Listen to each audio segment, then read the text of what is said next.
Présenté comme un ouvrage révolutionnaire, l'alphabet de la danse africaine donne, selon son auteur, des clés pour comprendre l'art africain et propose des pistes de réflexion pour l'avenir. Le 20 mars 2015, le chorégraphe Alphonse Théroux a procédé à la dédicace de son œuvre à l'UNESCO à Paris. À cette occasion, il a échangé avec la presse et le public. Monsieur Alphonse Théroux, merci pour votre brillant exposé sur la danse africaine ou la danse doppelée. Vous avez tout à l'heure énuméré un certain nombre d'éléments qui portaient, je dirais, un frein à la théorisation de la danse africaine ou des arts africains. Revenons principalement sur la danse. Vous avez énuméré un certain nombre d'éléments, mais moi j'aimerais qu'on revienne sur la dimension aussi sacrée de la danse. Vous avez tout à l'heure élaboré, montré les dimensions au niveau de la correspondance horizontale et verticale, du moins des vocations, de la vocation de ces vocations de la danse au niveau des correspondances verticales et horizontales entre les hommes et avec Dieu. Mais la danse aussi, comme vous le dites chez nous en Afrique, a une dimension sacrée, très souvent avec le masque, comme vous l'avez dit, avec le glas. Est-ce que cette dimension sacrée, qui quelquefois n'est pas autorisée aux non-initiés, ça ne porte pas un frein, on avait dit tout à l'heure, à la théorisation, à la vulgarisation d'un certain nombre de danses africaines? Ce n'est pas seulement le fait qu'il ne soit pas théorisé et mis en écrit, est-ce que ce n'est pas aussi la dimension sacrée de certaines danses africaines qui empêche son universalisation? Merci. Merci. Vous savez, cette question, hein, je vous ai déjà dit au départ qu'en Afrique, il y a sacré et sacré. Le sacré, c'est quelque chose qui est vérifiable et démontrable. Il ne s'agit pas de dire sacré et puis ça passe.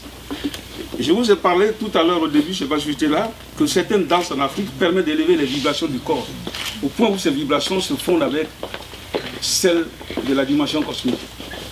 Et que quand on danse selon les lois cosmiques, sous la surveillance d'un vrai maître spirituel, mon corps vibre à un rythme élevé. Et les vibrations de mon corps répondent aux vibrations cosmiques. Ça, c'est l'aspect, c'est la dimension sacrée, ça. Ça, c'est la dimension spirituelle. Maintenant, si vous pensez que parce qu'on parle de spiritualité qu'il ne faut pas écrire, mais tous les peuples qui nous ont précédés depuis Sumer ont la spiritualité, ils écrivent tous. Comment ça fait que nous, on ne peut pas écrire? On n'est pas obligé, disons, de tout écrire. Il y a des choses qu'on ne dit pas, mais le minimum est quand même qu'on écrit, qu'on ait des ouvrages. Puisque le problème se pose, c'est qu'on écrit à notre place et c'est ce qu'on écrit pour nous, qu'on parle de sacré ou pas sacré. Aujourd'hui, nous utilisons les livres des autres. Est-ce que c'est une bonne chose? Je ne suis pas contre le sacré, je suis pour le sacré. Je suis même pour la tradition, si vous voulez savoir. Mais pour moi, la tradition, c'est la remise suivant des objets qu'on a reçus après les avoir enrichis. Pour moi, la tradition, ce n'est pas le retour, disons, d'un rétroviseur. Non. Donc, je suis d'accord avec vous. Je ne sais pas quoi vous dire puisque vous parlez de sacré. Moi, je vous ai expliqué ma vision aujourd'hui. Un aspect bien précis. Nous sommes au 21e siècle. Alors, je parle encore, nous n'avons pas de structure chez nous, on n'a rien, et nos danses sont tous sous perfusion. Voilà le problème. Donc, sacré ou pas sacré, le fait est là, nos danses sont sous perfusion. Et ce sont les gens de l'extérieur qui décident pour nous, qui parlent pour nous, qui payent pour nous. Pourquoi? Parce que nous n'avons rien. Disons, nous n'écrivons rien. Voilà le problème. Donc, cette dimension sacrée, c'est bien, on la garde. Mais il y a aussi une autre dimension rationnelle qui est là. On est dans un monde de l'économie. Moi, si je parle aujourd'hui, vous voyez, si je parle par exemple de création chorégraphique, c'est pas pour le plaisir de parler de ça, c'est parce que la création chorégraphique, elle est différente des danses traditionnelles qu'on entend. Les danses ordinaires, elles sont dépensières. Vous êtes d'accord avec moi? Mais la création chorégraphique, elle a un plus. La création chorégraphique nous enseigne l'éthique du travail, aussi bien sur les plans économiques que politiques. La création chorégraphique nous enseigne les richesses de la libre compétition. La création chorégraphique est donc une contribution à la formation du citoyen et de la citoyenne au sein de nos jeunes démocraties. C'est une réalité, ça aussi. Donc, la spiritualité, oui, je suis d'accord qu'on ne veuille pas écrire certaines choses, oui, mais on est obligé aussi, disons, d'avoir des outils pour pouvoir avancer. Parce que l'économie, ça concerne tout le monde entier. Or, il y a des pays au monde, je ne veux pas citer de nom, qui font des milliards d'euros avec notre art. Je connais les chiffres. Pourquoi? Parce que nous n'écrivons pas. C'est important à savoir. Mais ce que vous dites, bon, disons, je le comprends, mais je ne sais pas quoi ajouter d'autre.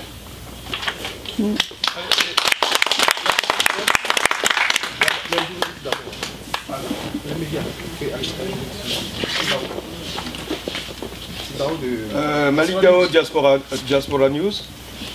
Vous faites un constat de la danse africaine, qui est vrai, qui est juste. Mais en sortant ce livre en France, ne trouvez-vous pas un peu anachronique votre démarche, premièrement? Deuxièmement, c'est un outil didactique. Est-ce qu'il n'est pas plus utile en Afrique qu'en France? C'est une bonne question, monsieur. Cette question me l'a déjà posée à Abidjan, j'ai répondu. Vous savez, je vais vous donner l'exemple. En 1999, ici, lorsque j'ai fait une exposition, j'avais fait une découverte. L'UNESCO m'avait dit que je venais d'aider l'Afrique à faire 1000 ans en avant. 1000 ans, pas 100, 1000 ans. M. Henri Lopez, que vous devez connaître, puisque vous êtes journaliste, a écrit à plus de 60 pays africains. Toutes les télévisions sont venues ici. On m'a dit ce qu'ils viennent de trouver. On a demandé à tous les peuples africains, y compris l'OUA, de m'inviter dans les pays africains pour exposer ma théorie afin qu'elle puisse rendre service à mes frères africains. J'ai toujours travaillé pour eux. Si vous avez le temps, passez me voir dans mon bureau. J'ai les lettres comme ça. Le courrier qui m'a été envoyé par tous les pays africains avec de belles phrases, avec de belles compliments, il n'y a jamais eu de suivi. Donc vous me dites ce que vous dites là. C'est un discours qui est très bon. Vous savez, dans un discours, quand on parle, c'est la partie séductrice qui séduit les gens. Mais quelquefois, ce qu'on dit, bien que ça séduit, ce n'est pas vrai. Ce qu'on me dit là, vous savez bien que si j'étais en Afrique, moi, disons, je ne vivrais pas. Vous le savez bien. Vous savez bien que ça fait des années et des années, j'ai écrit à tous les gouvernements africains. On ne m'a jamais répondu. Alors quand on parle comme ça, bon, ça fait bien de dire ça. Mais en réalité, vous êtes journaliste, vous connaissez les réalités. Je suis la personne qui, depuis des années, traverse tout le continent africain, propose des choses, on ne m'a jamais pris en considération. Je vais aller plus loin.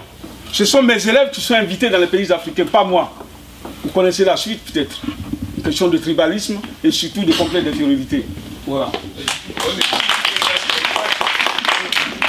Du coup, quel impact ce livre-là va avoir? Ce livre va avoir un impact considérable, monsieur. Parce que les pays que les médias l'ont déjà repris, il est déjà repris aux États-Unis, il est déjà repris au Canada, il est déjà repris en Chine. Parce que le livre, je l'ai fait en 2 langues exprès. Là, j'arrive, disons, du Bénin, pour faire la promotion du livre. Madame Denis Foy-Bagny, ce qu'elle fait ici, c'est pour que le livre soit connu. Maintenant, il faut que tous les journalistes qui sont africains, vous servez de comment vous appelez ça? Alors, disons de relais. Je ne vous demande pas de m'encenser, mais faites votre travail. Moi, au fond, ce que je voudrais dire, ce n'est pas une question. Je voudrais juste faire un commentaire et une suggestion peut-être. Je voudrais vous féliciter pour votre livre. Et je trouve que ce que vous venez de faire, enfin ce que je viens de voir, vous avez essayé de formater ce que c'est vraiment que la danse. Ouais, nous, intellectuels africains, nous avons une tare. Et c'est une partie de cette tare-là que vous êtes en train de corriger avec ce que vous avez fait. La même chose est valable en ce qui concerne les arts culinaires. Il y a par exemple certains de nos plats qu'on ne peut pas vendre. Pourquoi? Parce que ça n'a pas le format international. Ça encombre. Dans le même temps, c'est bien à manger. Mais on n'arrive pas à faire progresser ça à travers le monde, à travers d'autres peuples. Je ne connais pas, de mon point de vue. Moi, je suis l'ambassadeur du Bénin auprès de l'UNESCO et je suis physicien de formation. Je ne connais pas l'anthropologie, mais ce que je sais, je n'ai pas pu voir dans les informations, dans tout ce que j'ai lu, un peuple qui existe sans danse. Je n'en ai jamais vu. J'ai trouvé que ça, c'est un langage universel. De ce point de vue, par rapport à ce que vous avez dit, les tares que nos gouvernements continuent de traîner ici, à savoir, vous envoyez une lettre, on ne vous répond pas, ou bien on vous répond et puis ça s'arrête là. Je trouve que ça, c'est bien grave. Et donc, je trouve qu'en venant ici, à l'UNESCO, au siège de l'UNESCO, vous avez appuyé sur le bon bouton. De mon point de vue. Nous allons faire le relais comme vous l'avez dit, c'est pour cela que j'ai dit, moi je n'ai pas de question. Ce que vous venez de faire, c'est une très bonne chose. Mais là où je vais exprimer juste une petite déception dans ce que vous avez fait, c'est à travers ce mortier, les pylons. Il semble que vous avez mis un amortisseur à l'intérieur. Le bruit n'était pas un bruit que moi j'entends dans mon village. Il fallait faire ce bruit. Non, on vous autorise à faire ce bruit.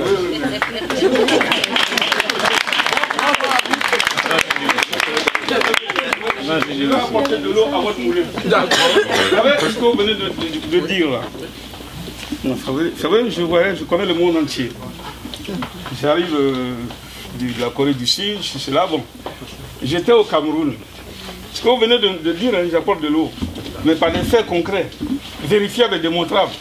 On est dans le domaine scientifique. Si on dit quelque chose, il faut qu'on démontre. J'étais dans un hôtel 5 étoiles au Cameroun. J'arrive, et puis je demande un plat africain. On m'a dit non, il faut attendre, il faut commander 48 heures. Non, c'est pour vous dire que ce que vous dites est vrai. Alors que quand je suis en Chine, je mange chinois. Quand je suis au Japon, on me sert japonais.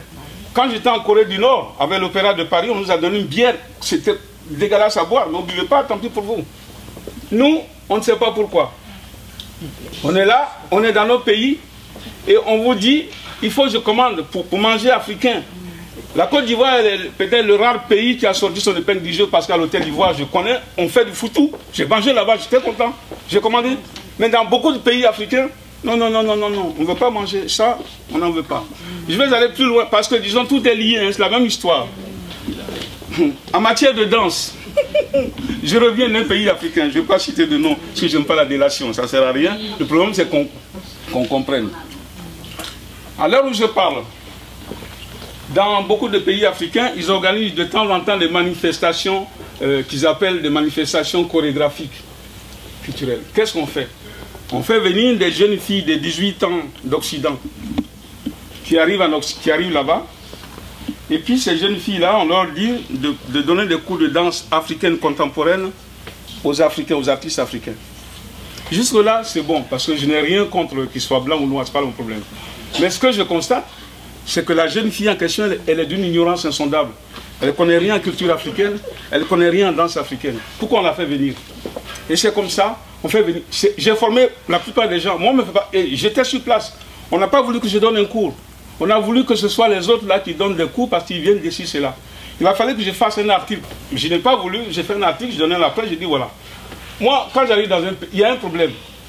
C'est que la plupart des pays africains n'ont pas de culture chorégraphique. Je dis bien culture chorégraphique. Nous avons la culture de la danse, pas la même chose. La plupart des pays africains n'ont pas de culture chorégraphique. Donc, comme ils n'ont pas de culture chorégraphique, quelqu'un arrive d'Occident, il les fait avaler des couleuvres parce qu'il parle de béja, il parle de ceci, mais il ne sait pas ce que ça veut dire. Donc, quand il parle de béja, le gars, il s'en va chercher un travail. Il y a on a un festival, il arrive, il dit moi, je suis formé par Béja. Ah, le gars, il tremble. Ah bon, il tremble. Moi, je suis formé par... Mais ces gens-là, Béja, Caroline Casson, je connais tout ce monde-là. C'est des grandes dames, c'est vrai. C'est des grands messieurs, c'est vrai. Ils sont grands dans leur domaine occidental. Ils sont d'une ignorance insondable en danse africaine.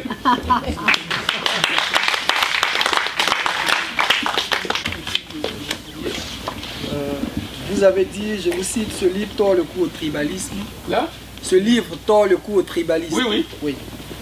Nous savons que le continent africain est l'un des continents où les guerres font le plus ravage. Comment est-ce que ce livre pourrait contribuer donc au retour de la paix? C'est une bonne question. Je suis content d'avoir parlé de ça. D'autant plus que le continent africain, sur le continent africain, les danses sont innombrables. Oui, mais ça, je vous l'ai déjà dit ça. Voilà. Ce qui m'intéresse, c'est votre question sur le tribalisme. Vous me dites comment? Vous voyez, quand il y a un problème, il faut toujours essayer de résoudre. Ne pas dire, non, c'est fini, je ne peux rien faire. Moi, je suis artiste, je ne suis pas politicien, je ne suis pas diplomate, je ne suis rien. Donc, je me sers de ce que je sais. Ce que je sais, c'est quoi? J'ai fait la danse, j'écris des livres, je fais des chorégraphies. Le livre que j'ai fait, j'aurais pu, comme beaucoup d'Africains, il y a des exceptions. Ce qui fait la beauté de la rêve française, c'est l'exception. Mais la plupart du temps, à ma place, ils auraient fait ce livre et puis aligné leur propre langue là-dedans. C'est tout. J'ai vu beaucoup de livres comme ça où si le gars il est X, il va mettre la langue X. Non, moi j'ai refusé ça. Pourquoi? Comment je fais? J'essaye par le livre, le fait d'aller chercher 8 langues africaines, avec les locuteurs. Je suis venu ici à l'UNESCO, j'ai fait tout le tour. J'ai interviewé, disons, les délégations du Nigeria, du Kenya, tous, ils sont dans le livre, on a fait un film. Et j'ai pris 8 langues. Il faut savoir, monsieur, quand on fait la danse classique dans le monde entier, on parle français. Quand on fait les autres danses, on parle anglais. Moi, quand on fait Doppler, on doit parler africain. Un. Deuxièmement, comment est-ce que le tribalisme va dire? Mais le fait que nous parlons la même langue en enseignant la même danse, c'est déjà un début de quelque chose. Je ne veux pas résoudre tout le problème, je n'ai pas la prétention. Mais au moins, je n'oublie pas ce problème-là. Parce que depuis 1967, depuis la guerre du Biafra, en passant par toutes les guerres en Afrique, elles sont nourries par le tribalisme plus ou moins. Vous le savez mieux que moi, vous êtes journaliste, vous le savez mieux que moi. Le problème du tribalisme, c'était un problème, un fléau en Afrique. Et beaucoup de gens de l'extérieur s'en servent pour nous diviser. Je suis artiste, je fais ce que je peux. Moi, je n'ai pas la science infuse. Mais je n'oublie pas ce problème-là qui fait mal à tout le monde. Quand on est dans un pays, qu'on est 80 ennemis ou 100 ennemis et qu'il y a une ethnie au pouvoir et que pour monter dans l'armée, il faut de cette ethnie, où on va? Quand on est dans un pays et que vous vous appelez ceci, cela, et qu'on dit, bon, disons de par votre nom, on était venu me chercher à Paris lorsque j'avais fait la découverte ici. Une personne, c'est une Européenne, venue me chercher. Il dit, écoutez, je viens vous voir parce que vous venez de faire une découverte extraordinaire pour l'Afrique, c'est important. Moi, je travaille avec tel chef d'État. Je suis dans le bureau du chef d'État. D'accord, madame, moi, je ne demande rien. J'ai fait la lettre. Elle m'a dit, je vous dicte. Elle a tout dicté à l'heure, elle a tourné un dossier. Écoutez-moi bien, monsieur, hein, vous pouvez vérifier ça. Vous venez dans mon bureau, je vous montre les papiers. Elle est allée dans le bureau du chef d'État. Elle a dit, monsieur, ce monsieur-là, c'est quelqu'un de très important. Il a même rendu un service à la France. Il peut faire quelque chose de très important pour l'Afrique, puisque la danse, c'est la composante majeure de la culture africaine. C'est le gars qui regarde loin. Il sait que ce là. Et on peut faire ce dossier-là, il peut servir comme un projet du chef d'État. Le président était bien d'accord, il était très content. C'est un Européen qui a présenté. Après, il dit ceci. Mais ce nom-là, il n'est pas de ma région. Voilà, monsieur. Si vous voulez, vous venez dans mon bureau et moi je vous montre les papiers. Tout ce que je dis ici, j'ai tous les courriers, je ne cache rien. Moi, je suis un homme d'écrit, je garde tout. Au pire des cas, disons, pour rigoler, disons, je peux faire sauter certains pays avec ce que j'ai comme document. Sans micro, Roger Bongos, Agence africaine d'information, Afrique continent. Voilà. Je vois que vous êtes passionné par rapport à ce que vous faites. La passion, c'est souvent, ça vous enlève en fait l'esprit critique. La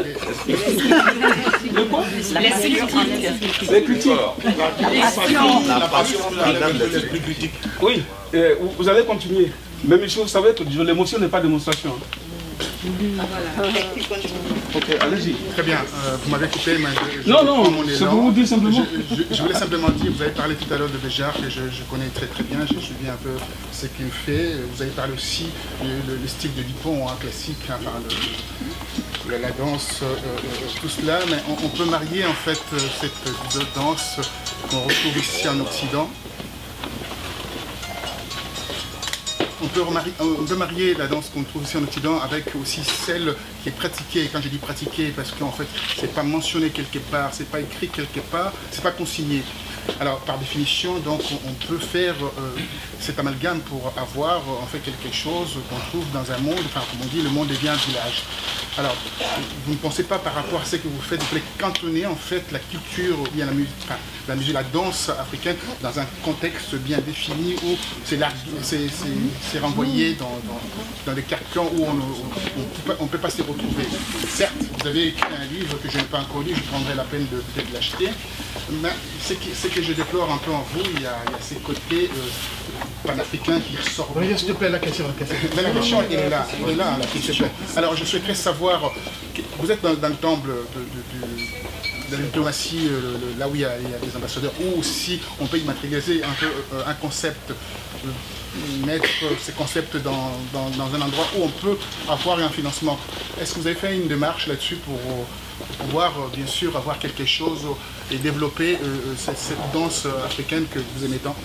C'est très bien, monsieur. Mais pour commencer, je vous ai dit dans la parole ici, comme disait Saint-Exupéry dans Citadelle, si tu diffères de moi, loin de me léser, tu m'enrichis.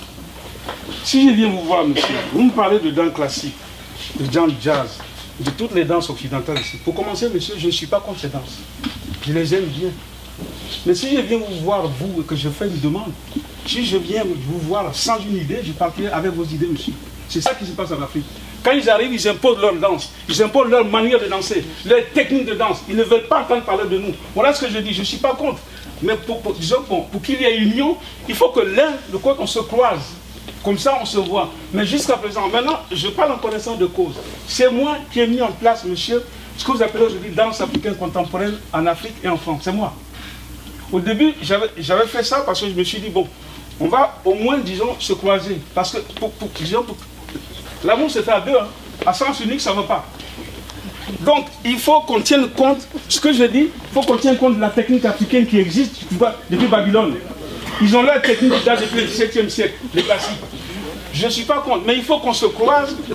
Mais ce que je viens voir dans beaucoup de pays, les gens arrivent, ils disent, moi j'ai fait du béjar, vous n'êtes rien, et on vous enseigne ça. Moi je ne peux pas accepter ça. Voilà ce que je dis, mais je ne suis pas contre. Et je suis aussi, disons, pour le dialogue des cultures. Mais il y a dialogue que si tous les deux on se croise, c'est pas seulement dans le sens unique comme vous voulez, parce que c'est ce qui s'est passé à Béjar. Je connais bien la chanson. Quand on m'a demandé, j'ai refusé. Je connais tous ces gens. Dans ce milieu, c'est moi qui voyage avec l'Opéra de Paris. Donc je connais bien la danse. Mais ce que je déplore, c'est que nous, Africains, nous sommes croisés. Les gens viennent, ils nous imposent leur truc et nous faisons ça. Non, il faut qu'il y ait dialogue. Pour qu'il y ait dialogue, il faut qu'on se croise. Or, pour qu'on se croise, il faut au moins qu'on sache ce que c'est que la danse africaine. Nous, ce n'est pas possible. Sinon, on fera toujours, disons, le jeu des autres, etc.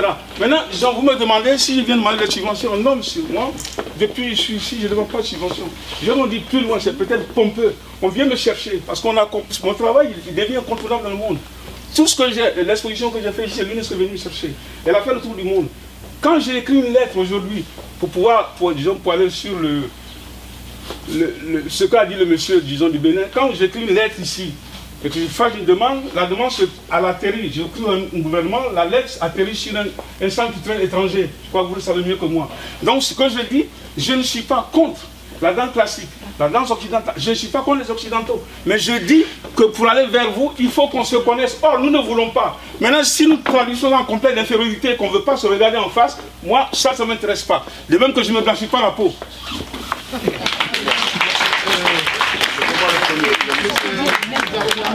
Je voulais savoir quels sont les rapports que vous avez avec les autres chorégraphes africains. Ah, ça c'est une bonne question. J'ai un rapport avec eux. Vous connaissez Jean Lumboy? Oui. Vous devez le connaître. Oui. Je connais ce monde. Je connais Germain Laconi. Je connais presque tous les chorégraphes. Ici, je connais Kofi Kokor. Je connais presque tout ce monde-là. La seule chose qu'il y a, les rapports que nous sont des rapports très bien. Mais moi, quand je parle d'écrit, on se moque de moi. Quand je parle de réflexion, on se moque de moi. Ces gens, ils dansent, c'est très bien ce qu'ils font.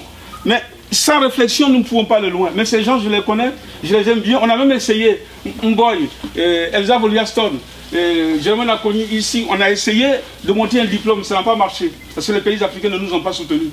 J'avais voulu que, disons, pour que la danse africaine devienne quelque chose de sérieux. Parce que c'est la seule discipline qu'on n'étudie pas. De monter un diplôme. J'ai écrit au gouvernement africain, j'ai écrit à beaucoup de pays, j'ai beaucoup de lettres, mais à la fin, il n'y a jamais eu de suivi. Donc je suis en très bon terme avec tout ce monde chorégraphique. La seule différence, c'est que moi je réfléchis, j'ai écrit, et ma foi, voilà la différence. Sans ça, on est très bien, ils dansent bien, ils font de belles choses, mais ça ne suffit pas, disons, pour le futur. Parce que tous les gens qui sont autour de nous, l'Occident en particulier, tous leurs trucs sont décrits. Et on réfléchit à partir de ça. Sans écrit, il n'y a pas de réflexion. Sans réflexion, on ne va pas loin. On peut danser, c'est bien. Mais ce qui fait évoluer la danse aujourd'hui, tout le monde le sait, c'est pourquoi que tous les stars africains, classiques, tous ces gens, ils écrivent leur façon parce que ça ajoute quelque chose à la réflexion. Taper les pieds, c'est bien beau, comme disait Senghor, nous sommes les hommes de la danse. Dans le tir de pleine vigueur, on ne fait pas le sol dur, c'est bien tout ça. Mais il faut faire quelque chose pour aller plus loin. Sans ça, je suis en très bon terme avec eux. Et en plus, j'aime pas qu'on critique, disons, les autres chorégraphes, parce qu'ils font du bon travail. Oui, moi je voudrais d'abord commencer par vous féliciter parce que vous êtes à la fois passionné, mais vous êtes convaincant et vous avez de l'ambition et c'est bien pour notre continent. Je ne sais pas ce que vous pensez du Sénégal, qui est mon pays, mais on a eu un président quand même qui s'appelait Senghor, qui a lancé une école avec Béjar et Germain Laconi. Et à défaut de tout ce qu'on peut dire comme critique a posteriori, ça a été quand même l'occasion pour nous, les Sénégalais, de connaître la danse. Oui, oui. Donc il y a au moins ça qui t'amène à son crime. C'est très juste. Alors maintenant, votre exercice est un exercice très intéressant, c'est une sémiologie de la danse que vous avez offerte. Et moi, je me suis intéressé à ce que vous demandez par reconnaissance. Qu'est-ce que vous appelez la reconnaissance des autres? Parce qu'on a deux façons d'aborder la question.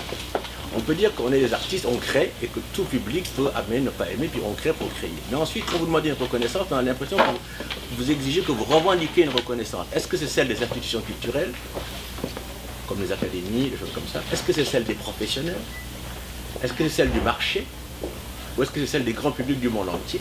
Auquel cas, à chaque fois, ça répond à des critères différents. Alors, je vous le dis parce que je sais que ce que vous faites est un métier difficile, oui. Mais essayez de nous éclairer si vous voulez que l'on vous aide. Je suis d'accord avec vous.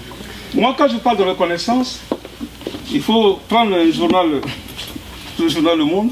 Il est écrit quelque part que considéré comme danse ethnique, la danse africaine n'est pas reconnue par les pouvoirs publics en France. On n'a rien. À l'heure actuelle, est-ce que, en même temps, pendant que je suis, je vous pose une question, parce que vous êtes un diplomate, comment se fait-il que tous les pays africains, l'Afrique est un continent, comment se fait-il qu'on n'a pas un centre culturel à Paris, que nous sommes obligés de payer pour pouvoir donner des cours de danse? Vous savez combien coûte une salle? Je paye 50 € de l'heure pour donner un cours. Et nous n'avons pas de centre culturel. Comment ça se fait? Tout cela, pour moi, c'est une question de réflexion. Maintenant, quand je parle de reconnaissance, l'Occident ne reconnaît pas nos danses. Nous sommes bons, on se sert de nous comme source d'inspiration. D'ailleurs, il y a un qui a été célèbre pour ça, c'est Picasso. Il dit, moi, Afrique, je ne connais pas. Il fallait se servir, puis se servir parti. Parce que nous ne sommes pas reconnus. Parce qu'on se sert de nous, se servir de vous. S'inspirer, ce n'est pas de reconnaissance. À là où je parle, la danse africaine n'est pas dans les conservatoires ici. Elle n'est pas considérée comme quelque chose de sérieux. On s'en sert. Alors que nous sommes riches. Mais pourquoi ils ont dit ça? J'ai vu une dame a dit, écoutez, tant qu'il n'y a pas d'écrit, quand j'avais été au ministère et que je parlais de ça, parce qu'en France, on a un diplôme jazz contemporain classique. J'étais au Sénat. On m'a dit, écoutez Alphonse, avec ton histoire de danse africaine, c'est bien. Mais les Africains n'écrivent pas. Nous ne pouvons pas aller reconnaître quelque chose dont on ne sait pas ce que c'est, etc. Donc ma reconnaissance, c'est d'abord une reconnaissance institutionnelle. Et vous savez mieux que moi que rien ne se fait sans les hommes. Mais rien n'est durable sans les institutions. Edgar, ça c'est du d'Edgar Morin. Ok. Et la dernière question, parce que... Oui, la dernière question... Merci. Sylvestre Onana, je suis de la délégation du Cameroun. Du Cameroun Du Cameroun. Oui, oui. Je voudrais vraiment vous remercier parce que je suis arrivé étant un peu fatigué. Mais votre discours m'a rigoré. Je voudrais dire que les artistes ne sont pas des gens ordinaires. Et quand j'ai suivi votre discours, j'ai pensé à Ludwig van Beethoven, que vous connaissez certainement. Alors, il disait que la mission des artistes était de se rapprocher de la divinité et d'en répandre les rayons sur la race humaine. Donc les artistes, c'est un peu les intercesseurs, c'est un peu les demi-dieux, ce n'est pas des hommes ordinaires. Et je voulais dire que les danses africaines, parce que les danseurs africains, en réalité, sont des artistes authentiques. Parce que la danse africaine a ceci de caractéristique qu'il y a cette harmonie entre le corps et l'esprit. Et jusqu'à présent, nous avons encore ces danseurs-là. Moi, je suis camerounais, je connais ces danseurs, c'est-à-dire c'est des tradis praticiens au village pour soigner des malades, n'est-ce pas? Ils font de l'intercession. Ils se mettent à un moment critique à danser. Ils dansent, ils rentrent, n'est-ce pas, un peu en extase, et puis en transe, voilà, ils rentrent en transe, et ils vont donc chercher la médicamentation dans le monde, n'est-ce pas, parallèle. Ils ramènent donc, n'est-ce pas, ces produits-là avec lesquels ils vont soigner les patients. Donc, c'est des techniques, qui existent, qui ont existé, mais qui demandent, n'est-ce pas, à être, comment dirais-je, rationalisées. Mais nous avons un problème, c'est que en les appliquant, en appliquant nos danses, telles que nous les avons, telles que vous avez bien décrit là, en appliquant ces danses à la rationalité occidentale, nous allons passer le temps juste à les décrire. Mais la question que je voulais vous poser, c'est que qu'est-ce que nous pouvons faire pour que, en même temps que nous maîtrisons, nous décrivons, n'est-ce pas, ces arts-là, dans leur dramaturgie, c'est-à-dire comment ça se passe, comment ça s'exécute, n'est-ce pas? Comment est-ce que nous pouvons garder le souffle spirituel, n'est-ce pas, qui accompagne ces danses-là. Et je prends l'exemple de l'Inde, avec la médecine dans les universités indiennes maintenant, on essaye de... on a créé des facultés de médecine où cohabitent la médecine occidentale et la médecine indienne. Qu'est-ce que nous pouvons faire à notre niveau, au-delà de la description, pour que nos danses, n'est-ce pas, gardent leur souffle spirituel. Je vous remercie. Voilà. Monsieur, je suis très content d'entendre ça. Je vais apporter de l'eau à votre moulin. J'ai eu la chance, dans ce pays, de travailler à l'hôpital psychiatrique de Montfavet pendant 3 ans. J'étais payé par l'État français. J'ai formé les psychiatres en danse africaine pour soigner les fous. Donc, ce que vous dites, vous poussez une porte ouverte. Mais ça, ce côté-là, ça c'est le côté thérapie de la danse africaine. Vous savez, la danse africaine, c'est quelque chose, c'est comme si vous voulez, c'est immense. C'est un sujet inépuisable. C'est immense. Là, ce que je dis là ici, moi, c'est la création chorégraphique. Mais ce dont vous parlez, c'est un sujet très important. J'ai donné des cours, et je donne encore des cours à des médecins. Beaucoup de gens ne savent pas ça. Et dans ces cours que j'ai donnés à l'hôpital Montfavet, j'étais dans un hôpital, disons, d'asile des gens. Je ne m'occupais pas des gens malades, hein. Je m'occupais des médecins, des psychiatres. Et je donnais des cours une fois par semaine, on restait dans un lieu clos. Je leur faisais faire des exercices et après, ils se sont rendus compte qu'effectivement, il y a quelque chose là.